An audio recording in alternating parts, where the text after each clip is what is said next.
Hey everyone, so today is Tuesday, July 8th, 2025, and I'm just giving an update from last week's intuitive reading that I gave, and it's just basically to make sure we're on the same trajectory. We have a lot of wild cards out there that does affect the trajectory of things, as if you already know, if you've already seen psychics, you know, sometimes things change and the readings come out incorrect, but again, it's because it's interpreting the energy as of that moment, as of that reading.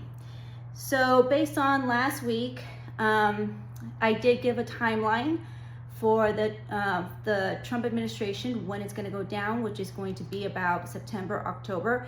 That is still in the trajectory.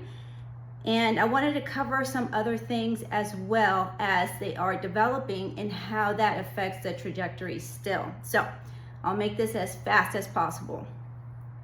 So the phase one or stage one, which is between now and through August. Now, the thing that happened with Mystic Camp, and I'm sorry, I'm looking down, I have my notes here, is that just caused more outrage, because we know that some of the funds for the meteorologists were cut. There isn't FEMA assistance. If anything, the Mexican president has sent search and rescue teams to help.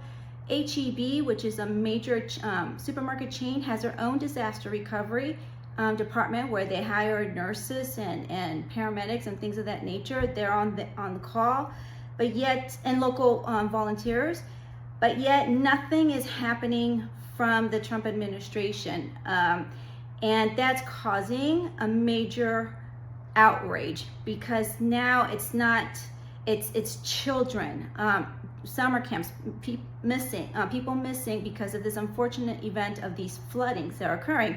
Granted, they've never had these floodings before, but they could have had warning to help them. And I know that works because in California, where I'm at, about 2 years ago, we had massive floodings. We had major warnings up north where people prepare with sandbags, and part of our coastline was gone due to the rain. So it is something that's hurting the people, and it's an outrage. So more people are waking up to the Trump administration and wanting to form alliances.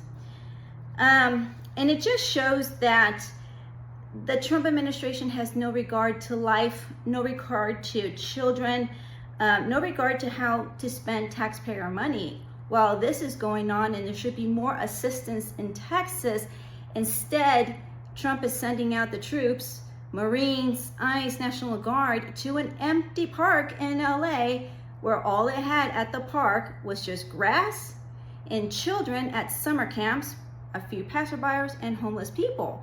So what was that shit show about? Instead of putting the funds where people are needed, which is in Texas, to help these families out. So there's public outrage, which continues to feed into the trajectory of something needing to happen immediately. But I'll get into the timelines, what's happening behind the scenes with the Trump administration. There was also a speech by Obama, and it was very interesting to watch because it kind of goes in line with what Pete Buttigieg was saying, that things seem slow, but there are things happening behind the scenes. And just watching Obama speak, the amount of pauses that he was saying, how he was focusing on building alliances and unifying, and it gave the feeling that something was definitely happening in the background. And the Trump administration knows this. They know it. For one thing, the Democrats are not being quiet about it, but they know something is up. So I think this is the tactic that the Trump administration is showing to put more fear into people. We're getting into August. In August is when you're going to start to see a wave of whistleblowers. So people from the inside, from the technology department, the military, political sectors, are going to start leaking information. Elon Musk has the data. He did not leave the administration empty-handed. And if Trump believes that he doesn't have anything, well, he has something coming his way. Musk is holding on to those pieces of the puzzle, and he's going to be releasing things strategically as things progress. Now, the making of the new political party, it is to deter Republican votes. So you're either voting Democratic, the America Party, Independent, or something else, and this strategy is going to work. It is 100% going to work.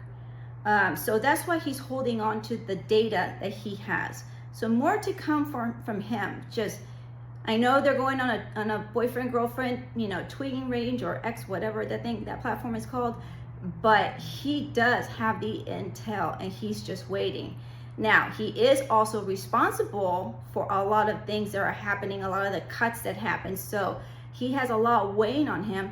I know some people think that he's cold-hearted and he's only looking after himself. Yes and no. Definitely looking out for himself and his own self-interest, but also I feel personally, intuitively, that he is starting to get a form of remorse. Now, again, as I stated last time, everybody's pissed off at him, and it's like, oh, well, you did this, you did that. But right now, we need all the alliances that we can get. We need to be unified, and we need to be strategic in how we use this information and how we use Musk as well. And I think the people in the political sector who are going up against the Trump administration will know how to use that to their advantage.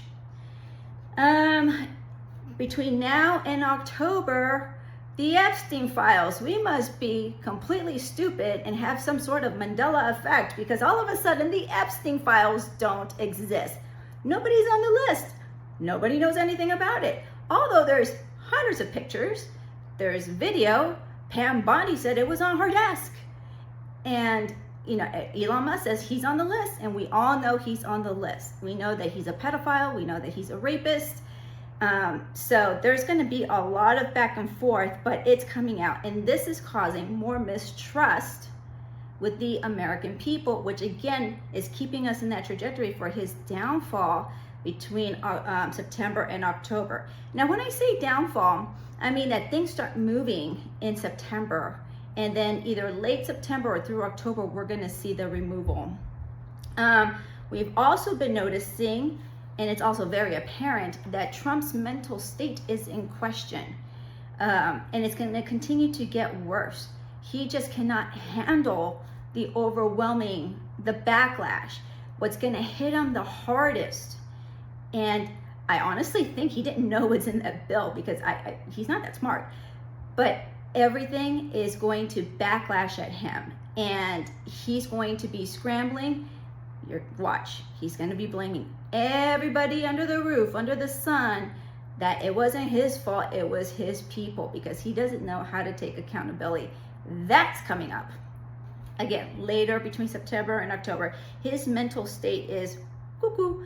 And we're going to see not only the fall of the Epstein files is actually going to lead us into opening up the mistrust to the other agencies like CIA, FBI, other three-letter agencies. That's what's going to end up happening. It's going to create the distrust. Not that we don't already mistrust them, but it's going to create more investigations within those agencies.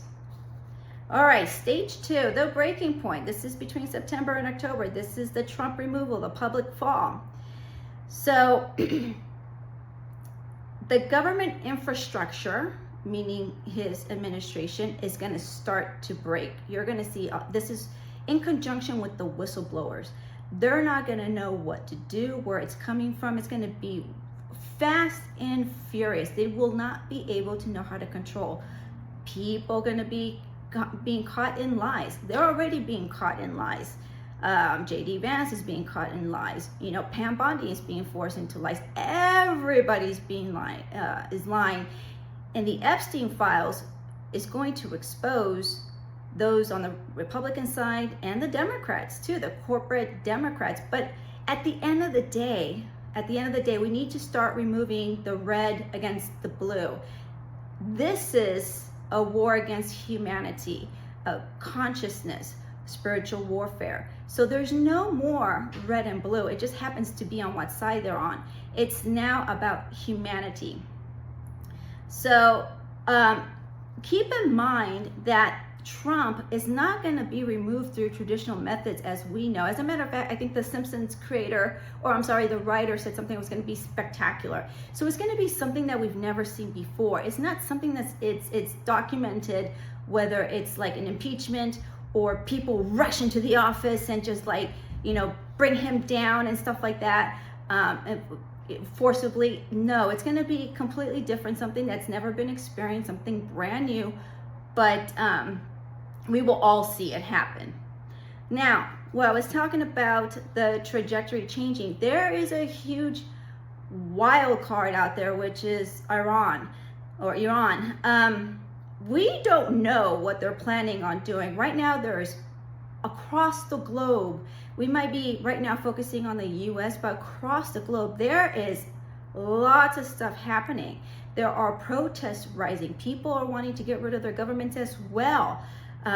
Israel, Iran, Iran, Ukraine, they're still in war. That has not stopped. It continues to go. And if they tell you that there's a ceasefire or no, it is still going.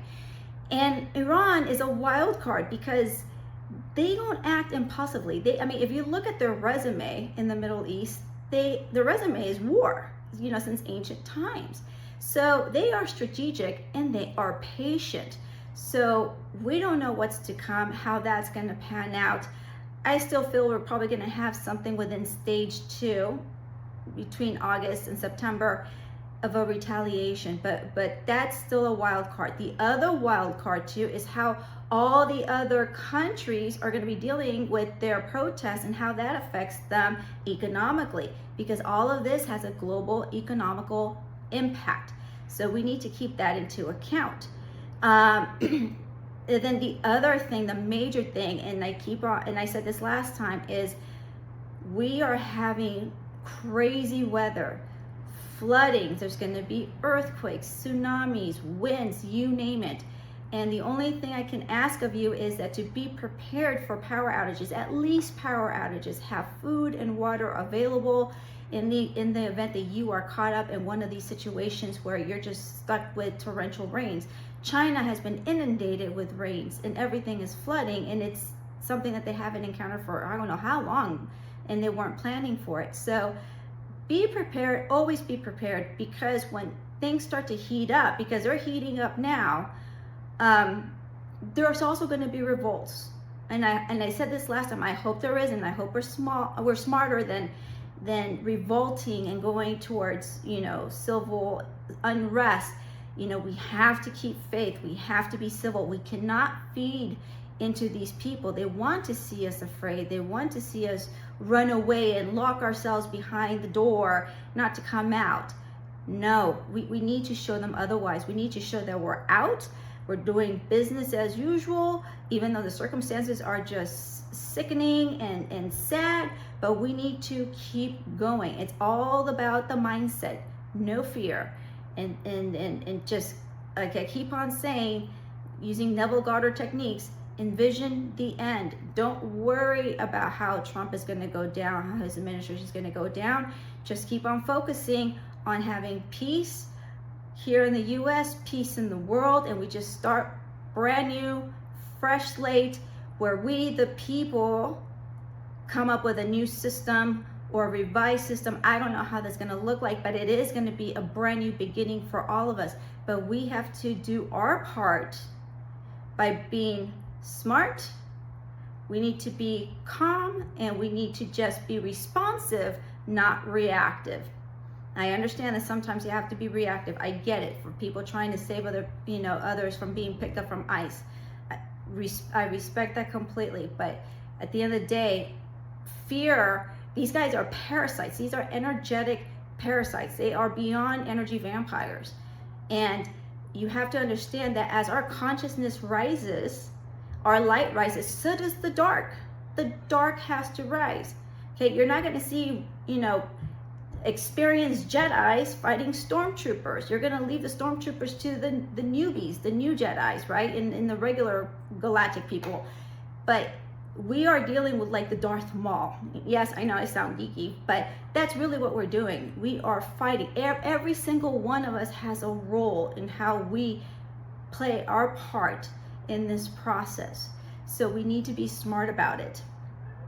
And the other wild card too, which I just saw here, is that Trump is bananas. I mean, he sent the military and all those people to MacArthur Cop for shits and giggles, just to show drama, just to show that he's in control and to instill fear. This guy and Stephen Miller, who's behind all of this, and the other people, they're just batshit crazy. So those are wild cards too. So we have to keep in mind that we don't know what's coming up next from these people. So we have to be prepared.